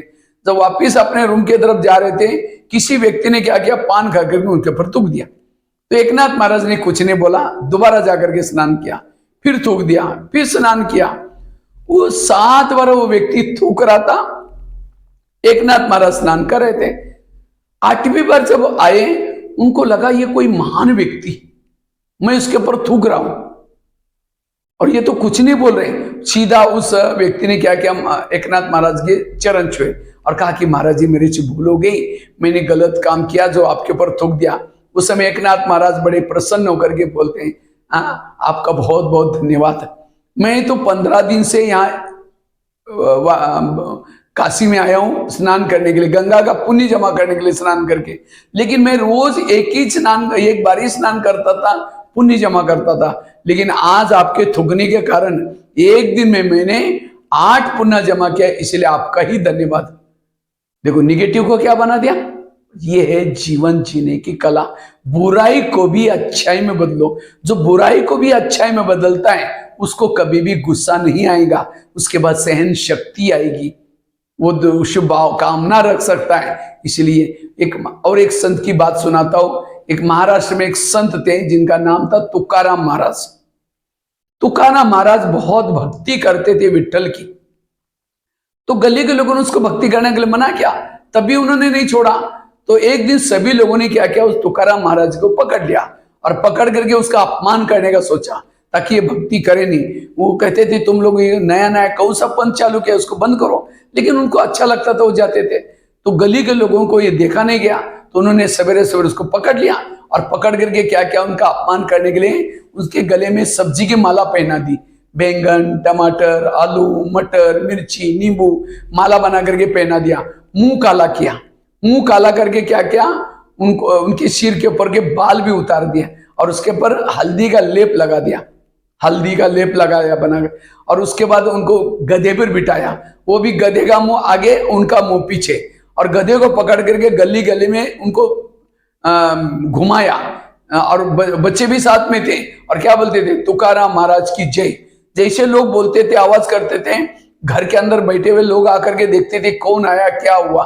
जब बाहर आके तो सारे गली के लोग देख करके उनका पूरा अपमान किया, पूरा गांव में घुमाया, गली गली में घुमाया। और इतना ही नहीं छोड़ा, लास्ट में उनके पत्नी के पास लाया तुकाराम महाराज के। जब पत्नी के पास लाया, पत्नी को बुलाया, कहा कि तुम्हारे पति दो। उन्होंने तो पहचाना नहीं, क्योंकि मुंह काला किया था, बाल उतार करके हल्दी का लेप लगाया था, सब्जी की माला पहनाई थी। तो उन्होंने नजदीक जाकर के देखा तो सचमुच मेरा पति है। तो उनको बड़ा रहा नहीं गया, गुस्सा आया, उन सबको गाली देते, तुम लोगों ने मेरे गरीब पति के साथ ऐसा क्यों किया, उनका क्या बिगाड़ा था। जब पत्नी गाली देती है उन सभी को, तुकाराम महाराज शांत मुद्रा में होकर के कहते हैं, उनको गालियां क्यों करते देती है? हाँ, अपनी सब्जी की माला दिखा करके कहते हैं, ये लोगों ने अपने लिए 8 दिन के लिए सब्जी की माला ला करके दी है, सब्जी ला करके दिया है, इनको गाली मत देना। और कहा इनको गाली मत देना। जब हमारी शादी हुई थी समय बाराती नहीं निकली थी, ये लोगों ने पूरी गांव में मेरी बारात निकाल करके लाई, इन बाराती वालों को चाय पानी पिलाना, गाली मत देना। और कहा इनको गाली मत देना। जब मुझे घुमाने के लिए लेके गए थे, धूप बहुत तेज थी बाहर, और तेज धूप में लोगों ने पाँव में कुछ नहीं पहना था, सबके पाँव में छले फोड़े आएंगे, मुझे कुछ नहीं हुआ, मैं आराम से पर गधे पर बैठा था। बुराई को क्या बना दिया? ऐसा नहीं कि अंदर गया और बंदूक लेकर के सबके मर्डर के, अगर मर्डर करता तो संत बनता। और कहा इनको गाली मत देना। इन्होंने क्या किया, मेरे सिर पर हल्दी का लेप लगाया, हल्दी का एंटीबायोटिक का काम करता है। और जब मुझे घुमाने के लिए लेके गए थे, इन्होंने तेज धूप में कुछ नहीं पहना था, वो बुराई को भी अच्छाई में बदला। जो बुराई को अच्छाई में परिवर्तन करता है, वो हर व्यक्ति के साथ हर परिस्थिति में एडजस्ट होकर के चलता है। इसलिए निगेटिव को क्या बना दो? पॉजिटिव। बुराई को भी अच्छाई में परिवर्तन करो। ये है जीवन जीने की कला।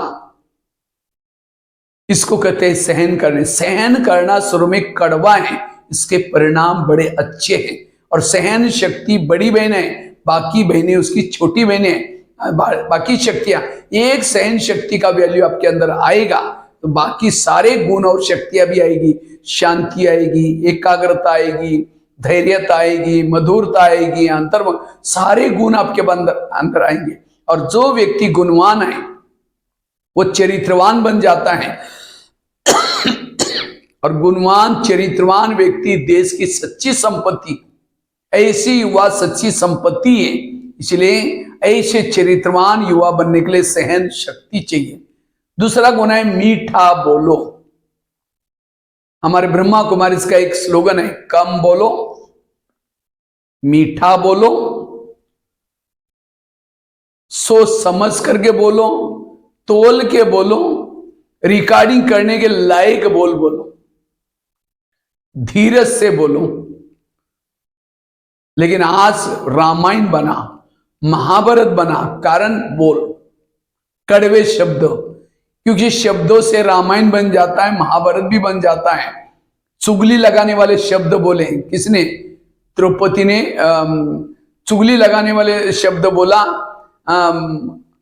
मंत्रा और कैकेयी ने, आपस में एक दूसरे को चुगली लगाई। अरे तुम्हारा बेटा भी तो है, मंत्रा कैकेयी को कहते, तुम बेटे को छोड़ करके राम को राजा में बनाने में शामिल हो गई।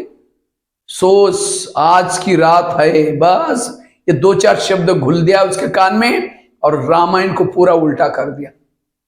कहां राम राजा बनने वाला था, कहां जंगल में जाना पड़ा, कारण चुगली लगाने वाले बोल। आज महाभारत क्यों बना? महाभारत सारा समाप्त हो गया था, क्योंकि उनको दुर्योधन को इंद्रप्रस्थ मिला, इन्होंने दुर्योधन को हस्तिनापुर मिला, और ये लोगों ने, पांडवों ने क्या किया? इंद्रप्रस्थ बनाया, सारा पूरा होता। लेकिन एक बार दुर्योधन इंद्रप्रस्थ देखने के लिए आए थे। इंद्रप्रस्थ बहुत सुंदर बनाया था, सुंदर, उसके अंदर पूरा जैसे फर्श के ऊपर भी चेहरा दिखाई पड़ता था, इतना सुंदर था। तो एक बार जब दुर्योधन आया था, उस समय चल रहा था, तो उसको पता ही नहीं चल रहा कि ये पानी है या फर्श है। जब चल रहा था तो चलते चलते क्या हो गया, देखा इसका पांव भी गिला नहीं, और उसको लगा पानी नहीं है, इसलिए छोड़ दिया। जैसे आगे गया तो असली पानी था, उसको लगा ये भी फर्श है। जैसे उसमें जाने लगा वो गिर गया और सब कपड़े वगैरह खराब हो गए। तो ऊपर द्रौपदी उस समय छत पर खड़ी थी, और वो देख करके गिरा हुआ दुर्योधन को देखते हैं, वो जोर से हंसते हैं और हंस करके कहते हैं, अंधे का पुत्र अंधा, अंधे की औलाद अंधे। माना उसका पिताजी अंधा था, कहते तुम उसकी भी औलाद भी कैसे हो? अंधे हो। यही कड़वे शब्द उस दुर्योधन को लगा, उसने बदला लेने की ठानी, और दोबारा क्या हो गया, फिर अक्षिणी सेना मारी गई। अक्षिणी सेना के साथ युद्ध हुआ। कितने लोग? 2 शब्दों से। अगर उस समय कहती, भैया आपको कुछ लगा नहीं, मैं अभी लेके आती हूँ, कुछ हुआ तो नहीं, मीठे शब्द बोलते तो राम महाभारत ना होता।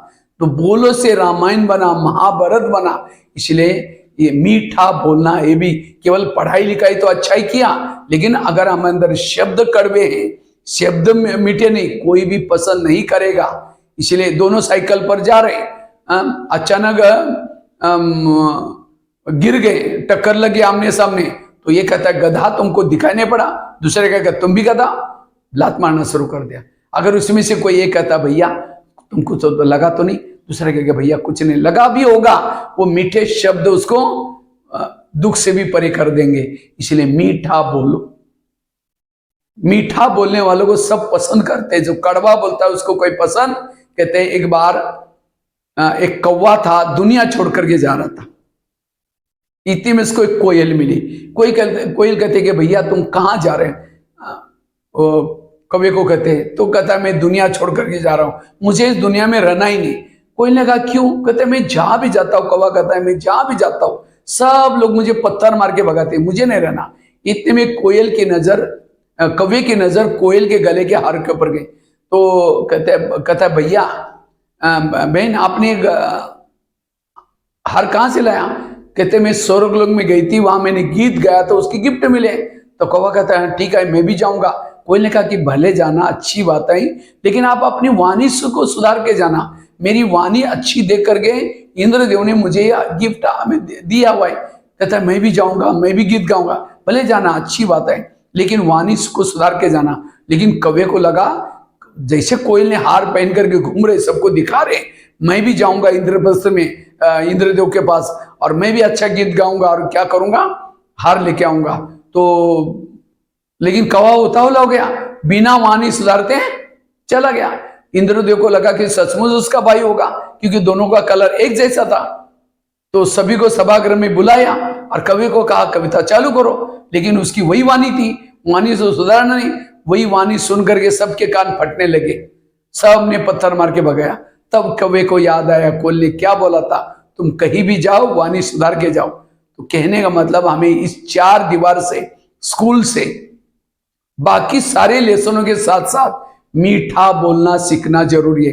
जो मीठा बोलता है, अच्छे बोल बोलता है, उसको सब प्यार करते हैं, सब पसंद करते हैं। इसलिए ये भी एक बहुत बड़ा गुण है, हमें मीठा बोलना, कम बोलना, धीरे बोलना, अच्छे बोल बोलना, कड़वे शब्द।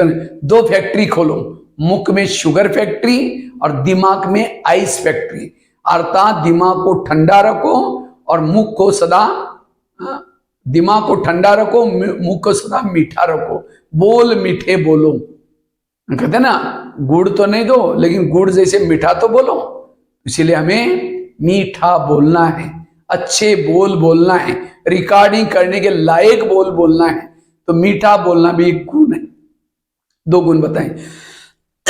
तीसरा गुण है, अगर हमें संस्कारित बनना है, चरित्रवान बनना है, उसके लिए हमें हमेशा कर्म अच्छे करना है। जिसके कर्म अच्छे वो है अच्छे बच्चे, और वर्तमान के अच्छे बच्चे, अच्छे युवा कल का भावी अच्छा समाज बन सकता है, अच्छे नागरिक बन सकते हैं। इसलिए हमें कर्म, आज कर्मों से शरीर बनता है, कर्मों से संबंध मिलते हैं, सब कुछ कर्मों से। इसलिए एक भजन है ना, किसके झोले में कांटे हैं तो किसके झोले में फूल। कोई कारण होगा रे, कोई कारण होगा, बांटने वाला एक है, कोई लूला, कोई लंगड़ा, कोई अंधा, क्यों? कर्म। इसलिए लोगों से नहीं डरो, भगवान से कभी ना डरो। अगर डरना है तो गलत कर्मों से जरूर डरो। वर्तमान के हमारे जो प्रॉब्लम है, हमारे ही कोई ना कोई पिछले जन्मों के कोई कर्म के कारण। आज एक बार कर्मों से शरीर बनता है, संबंध मिलते हैं, सब कुछ कर्मों से। एक बार धृतराष्ट्र कृष्ण के पास गए थे, तो कृष्ण को कहते हैं भगवान मुझे सजा क्यों, मुझे अंधा क्यों बनाया? क्योंकि आंखों से अंधे थे। तो कृष्ण ने कहा आपने कोई ऐसा कुछ कर्म किया होगा? कहते हैं नहीं मुझे तो कुछ याद नहीं था, मैंने कुछ किया ही नहीं। देखो बोला कहीं पिछले जन्म में कुछ हुआ होगा। कई जन्म पीछे पीछे पीछे वो लौटता देखा, एक जन्म में वो छोटा सा बालक थे धृतराष्ट्र, और उन्होंने एक पंछी को पकड़ा, और पंछी को पकड़ करके एक नोकीली सुई से क्या क्या पंछी की आंखें तोड़ी। पंछी तड़पता है जाने के लिए, उसको दर्द होता है तो भी छोड़ता नहीं। तो कृष्ण ने मुस्कुराते हुए कहा, इसी कर्मों की सजा आज आपकी आंखें आने। भीष्म पितामह बाणों के शय पर पड़े थे, तो कृष्ण उनको मिलने के लिए आए थे अंतिम में।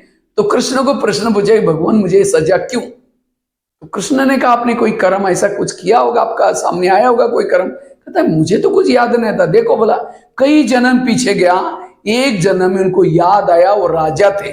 भीष्म पितामह कई जन्म पहले राजा थे और राजा बन करके कहीं जा रहे थे रास्ते में। तो जाते जाते उन्होंने रथ में बैठे थे, जा रहे थे, एक सांप रास्ता क्रॉस कर रहा था, उनके रथ के सामने सांप जा रहा था। उनको लगा रथ के नीचे कुचल करके मर न जाए, इसीलिए उन्होंने क्या किया, रथ को रोका। रथ को रोक करके क्या किया, पीछे उनके तीर थे, तीर एक निकाला और सांप को उठा करके बाजू में फेंका। लेकिन कहां गिर गया, क्या हुआ उन्होंने देखा नहीं। वो अपना सोचे कि चलो मैं सांप को बचाया, चले गए। जब सांप को फेंक दिया ऊपर ऐसा, तो सांप ऊपर फेंकने के कारण क्या हो गया, वो नीचे गिर गया बाजू में। और बाजू में एक खेती थी, खेती में बबुल के कांटों का बाढ़ लगाया था। तो सांप ऊपर से जोर से गिरा, बबुल के बड़े बड़े कांटे उसके ऊपर गिरा, नीचे से मुलायम सांप था, उसके अंदर कांटे चुभ गए और सांप तड़प तड़प करके वही मर गया। उसी की सजा भीष्म पितामह को बाणों के शय पर दिखाते। अनजान से कर्म हुआ तो भी आज हम जानबूझ करके कर्म करते, कितनी बड़ी सजा। इसलिए हमारे जीवन में आज कोई हाथ से किसी का मर्डर करता है, अगले जन्म में उसको लूला बनना पड़ता है। मुख से गाली देता है, अगले जन्म में उसको गूंगा बनना पड़ता है। आंखों से बुरे नजरों से देखता है, अगले जन्म में उसको अंधा बनना पड़ता है। कानों से गलत चीजें सुनता है, बहरा बनना पड़ता है। आज किसी को दिल से किसी को दुख दिया, रुलाया, दिल को तोड़ा, अगले जन्म में उसका हार्ट का प्रॉब्लम। इसलिए ये सारे हमारे जीवन के जो प्रॉब्लम है, हमारे गलत कर्म। इसलिए हमेशा आप कर्म अच्छे करो, जैसा बोओगे वैसा ही पाओगे। इसलिए एक दुनिया कर्म क्षेत्र है, इस कर्म क्षेत्र में जैसा बोएंगे वैसा पाए। तो आज हम क्या करते हैं, हमें लगता है हमको कोई देखता ही नहीं है। भले कोई देखे ना देखे, ऊपर वाला हजार आंखों से आपको देख रहे हैं। इसलिए अपने कर्म को अच्छा बनाना, जो कर्म अच्छा बनाते हैं वो चरित्रवान बनता है, गुणवान बनता है, उसको कभी पश्चाताप नहीं होता। एक छोटा बच्चा था, बालक था, रोज मम्मी को कहता है मम्मी मुझे स्वर्ग में जाना है। तो मम्मी कहता है बेटा हम कैसे स्वर्ग में जाए? नहीं मम्मी मुझे जाना है, जिद करने लगा। जिद करते करते वो बच्चा क्या करता है, नींद आई, सो गया बेड पर। जैसा सो गया उसके स्वप्न में एक परी आई और परी ने कहा बेटा तुमको स्वर्ग में जाना है ना, ये डब्बी लो, इस डब्बी के अंदर पुण्य का पैसा जमा करो। तो ऐसा करके उस बच्चे को डब्बी दी, परी चली। तो अचानक बच्चे की नींद खुली, देखा ना डब्बी है ना परी है। उनको लगा मुझे कोई स्वप्न आया होगा। इतने में उसने तकिए के पास क्या देखा, एक डब्बी पड़ी है। तो कहता हाँ मैं अब इसमें क्या करूंगा, पुण्य का पैसा जमा करूंगा। इतने में उस बच्चे को स्कूल में जाना था। तो बच्चा क्या करता है, स्कूल में जा रहा था। तो चलते चलते उस बच्चे ने क्या देखा, एक अंधा व्यक्ति जिसको आंखें नहीं थी, वो जा रहा था रोड से, लेकिन वो रोड वहां मुड़ा हुआ था, टर्निंग था, लेकिन उसको पता नहीं चला। वैसे ऐसा करके वो बीच आगे गिरने वाला ही था, एक खाई थी, गिरने वाला था। तो बच्चे ने जाकर कहा बाबूजी ऐसे नहीं जाना, आप ऐसे ऐसे जाना करके रास्ता दिखाया। फिर बच्चा आगे चला गया। कुछ समय बाद उस बच्चे ने अपनी डिब्बी खोली, इसके अंदर एक पुण्य का पैसा मिला। तो कौन सा पुण्य किया, उसने अंधे को रास्ता दिखाया, ये भी एक पुण्य है। उसके बाद जैसे स्कूल में पहुंचा, स्कूल में जाने के बाद उसके टीचर ने सभी बच्चों को होमवर्क दिया था। तो उस बच्चे के बाजू में जो बच्चा बैठा था, उसके पास जो पेन थी उसके अंदर इंक नहीं थी। वो बार बार क्या करता है, वो रिफिल को पोंक मारता है, झाड़ता है, फिर लिखने की कोशिश करता है, तो भी स्याही नहीं होती। उस बच्चे के पास 2 पेन थे। तो कहता है दोस्त ये लो, इसे लिख लो, ये आपके पास रखो। तो कुछ समय के बाद उसने डब्बी खोली, उसके अंदर 2 पैसा मिला। दूसरा कौन सा पुण्य किया, उसने जरूरतमंद को कोई चीज को देना, ये भी हमारा एक पुण्य है। उसके बाद जैसा वो बच्चा वापिस घर में आया, घर में आ रहा था, तो उस समय उसके घर के पास एक भिखारी क्या कर रहा था, कहता मुझे कुछ दो, मैंने कुछ नहीं खाया, मैं सवेरे सवेरे भूखा हूं, ऐसा करके मांग रहा था। बच्चा अंदर गया, फटाफट ला करके एक रोटी दे दी। रोटी दी, उसके बाद चला गया, वो भिखारी चला गया। कुछ समय का तो बच्चे ने डब्बी खोली, देखा 3 पैसा जमा हो गया। उसके बाद जैसे उसकी बहन भी स्कूल से आई, बहन ने उसको कुछ बोल दिया, उसने उस बच्चे ने 2 थप्पड़ लगाया जोर से। अब कितना पैसा जमा होना चाहिए? 4 नहीं, 2 पैसा ही रह गया। क्यों? बहन को थप्पड़ मारना ये भी क्या है? ये पुण्य नहीं है, वो पाप कर्म है। तो क्या किया उसका, और ये जो 3 जमा होता उसमें भी 1 माइनस हुआ, हाँ, तो 2 ही रह गया। और तब वो बच्चा समझ जाता अगर मैं ऐसा ही रोज करूंगा, अच्छा काम भी करूंगा फिर बुरा काम भी, तो मैं कभी स्वर्ग में जा नहीं सकूंगा। तब मैं आज से मैं कोई गलत काम नहीं, कहने का मतलब हमें रोज क्या करना है, अच्छे कर्म कितना करते हैं वो याद रखना है। रोज अच्छे पुण्य का पैसा जमा करो। जो अच्छे कर्म करता है उसके अंदर अच्छा ही गुण आते हैं, क्योंकि जो गलत काम करता है वो तना हमेशा डरता रहता है, झूठ बोलता रहता है, वो उसके अंदर सत्यता, ईमानदारी, सारे वैल्यूज खत्म हो जाते हैं। इसलिए हमें कर्म अच्छे करना, ये है पहला गुण बताया सहन शक्ति, दूसरा बताया मीठी वाणी, तीसरा बताया अच्छे कर्म। चौथी बात है अगर हमें अच्छे बच्चे बनना है, चरित्रवान बच्चे बनना है, उसके लिए हमें क्या करना है, बड़ों का रिगार्ड रखना है, बड़ों को रिस्पेक्ट देना है, बड़े जो कहते हैं उस प्रमाण हमें चलना है। हमें अपने मन मत प्रमाण, पर मत प्रमाण।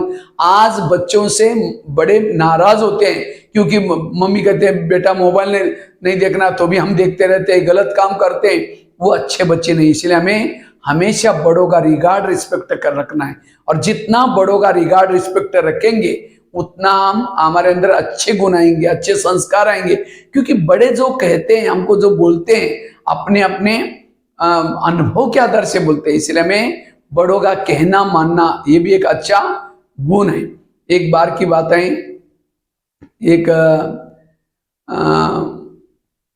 पंछी थे, और पंछी को क्या किया, वो कुछ जाली डाली थी। जब जाली डाली थी तो उसी समय वो उसने बड़ा पंछी उसका जो कहा था कि आप ये चाहना नहीं, तो भी कहते हैं ये तो ऐसे बोलते रहते, ये तो बूढ़े हैं, इसको पकड़ेंगे, हमको कोई नहीं पकड़ेंगे, और जा करके वो फंस गए। तो उन्होंने बड़ों का कहना नहीं माना, इसीलिए फंस गए।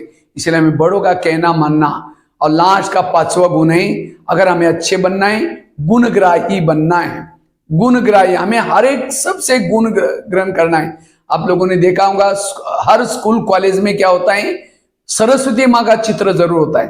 तो सरस्वती माँ कहाँ बैठी है? एक तो हंस के ऊपर बैठी है, और किसके ऊपर बैठी है? कमल के ऊपर बैठी है।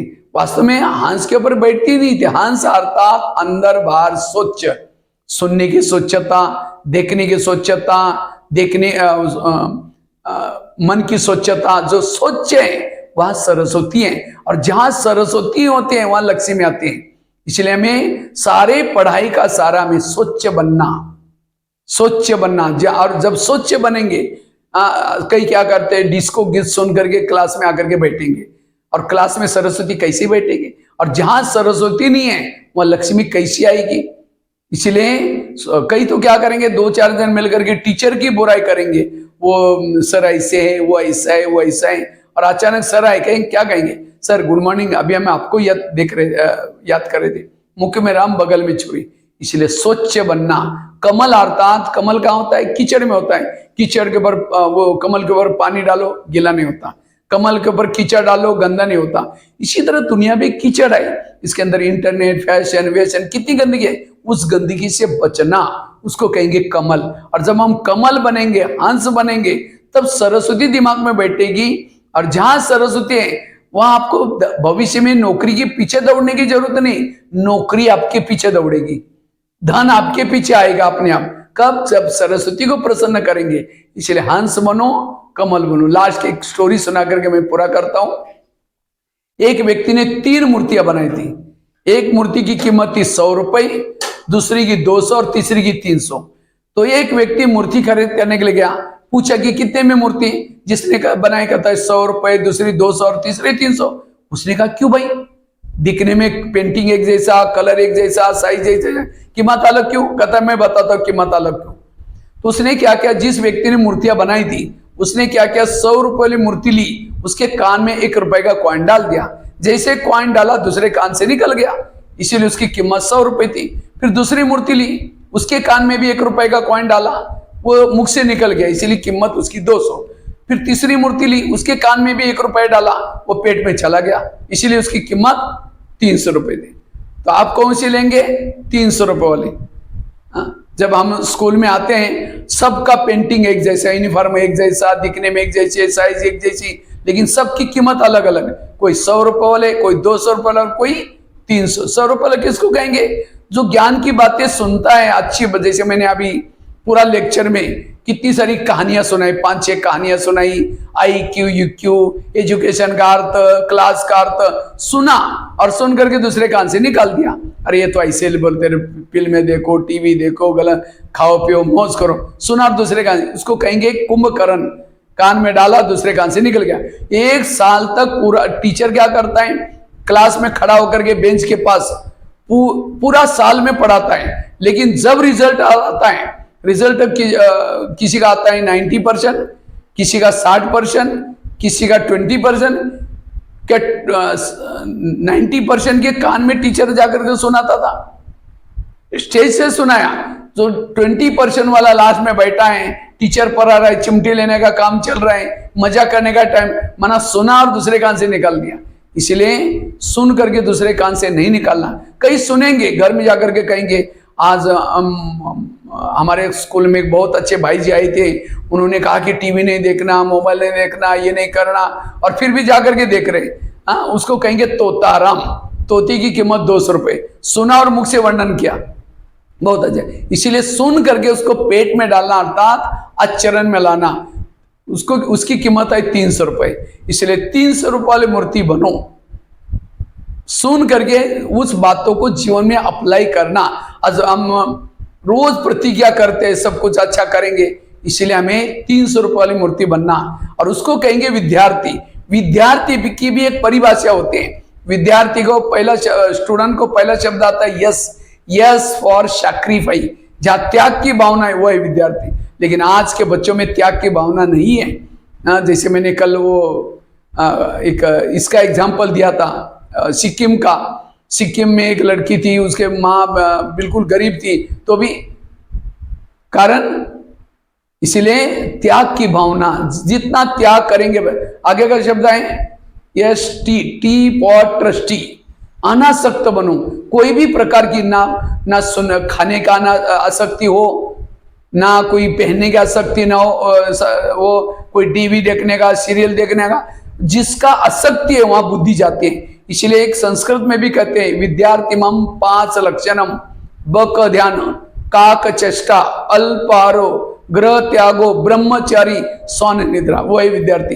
ट्रस्टी बनकर के रहना, और जो ट्रस्टी बनकर के रहता है, अनासक्त रहता है, वही विद्यार्थी। आगे के शब्द आता है यू फॉर यूनिटी।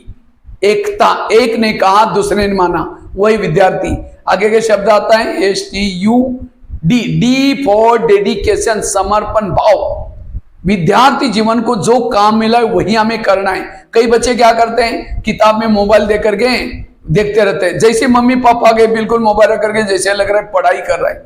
ये किसको दिखा रहा है? इसीलिए डेडिकेशन से, जो डेडिकेशन से अपना काम करता है वो जीवन में सफलता प्राप्त करता है। इसलिए हमें समर्पण भाव से पढ़ना है, मेहनत से पढ़ना है। कहते हैं पढ़ेंगे लिखेंगे बनेंगे नवाब, खेलेंगे कूदेंगे बनेंगे खराब। इसलिए डेडिकेशन है वो विद्यार्थी है। आगे के शब्द आता है ये फॉर एनर्जेटिक, ऊर्जावान। ऊर्जावान है वो है स्टूडेंट। युवा तो ऊर्जावान होता है। नहीं तो कई बार मम्मी क्या करते हैं, धक्का लेके जाते हैं, जाओ बेटा पढ़ने के लिए जाओ, लेकिन पढ़ने का ध्यान नहीं। इसलिए ऊर्जावान। लास्ट का शब्द है STUDEN फॉर नॉबिलिटी, और लास्ट का T फॉर टॉलरेंस, वो है विद्यार्थी। तो विद्यार्थी शब्द तब जब आपके जीवन में चरित्र आएगा, गुण आएंगे, आप वैल्यूएबल बनेंगे। यही नैतिक शिक्षा आपको जीवन में महान बनाएगी, सफलता दिलाएगी। ओम शांति।